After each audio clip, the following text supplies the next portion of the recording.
નમસ્કાર. આજના આઈટીઆઈ ઈ લર્નિંગ પ્રોગ્રામમાં હું PP Chaudhary, supervisor instructor ITI Dhanera, આપ સૌનું હાર્દિક સ્વાગત કરું છું. આજના પ્રોગ્રામમાં આઈટીઆઈમાં ચાલતા કોમ્પ્યુટર ગ્રુપ અંતર્ગત error handling in JavaScript practical વિશે તાલીમ સહ માર્ગદર્શન આપીશ. જાવાસ્ક્રિપ્ટની અંદર વિવિધ પ્રકારે એરર આવી શકે છે. પ્રોગ્રામરે કરેલી ભૂલના કારણે અથવા ટાઈપિંગમાં થયેલી ભૂલના કારણે એરર આવી શકે છે. તેને કઈ રીતના સોલ્વ કરવી તે આપણે આ પ્રેક્ટિકલમાં શીખીશું.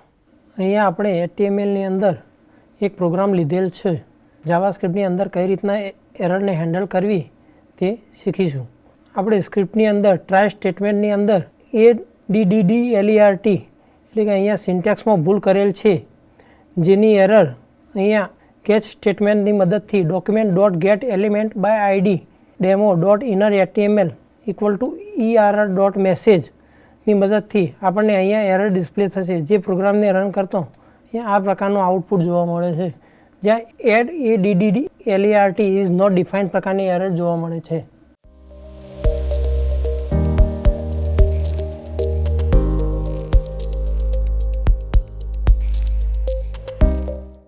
તે જ રીતે અહીંયા બીજો એક પ્રોગ્રામ લીધેલ છે, જેમાં એક ટેક્સ્ટ બોક્સ લીધેલ છે અને ટેસ્ટ ઇનપુટ નામનું બટન બનાવેલ છે, જેની અંદર માય ફંક્શન કોલ કરાવેલ છે. જેની અંદર જો એક્સની વેલ્યુ એમ્પ્ટી હશે તો અહીંયા એરર તરીકે એમ્પ્ટી થ્રો કરશે. એક્સની વેલ્યુ જો નંબર તરીકે નહીં હોય તો નોટ અ નંબર નામની એરર ડિસ્પ્લે થશે. જો એક્સની વેલ્યુ 5થી ઓછી હશે તો ટુ લો નામની એરર ડિસ્પ્લે થશે, અને 10થી વધારે હશે તો અહીંયા ટુ હાઈ નામની એરર ડિસ્પ્લે થશે, જે આપણે પ્રેક્ટિકલ કરીને જોઈએ.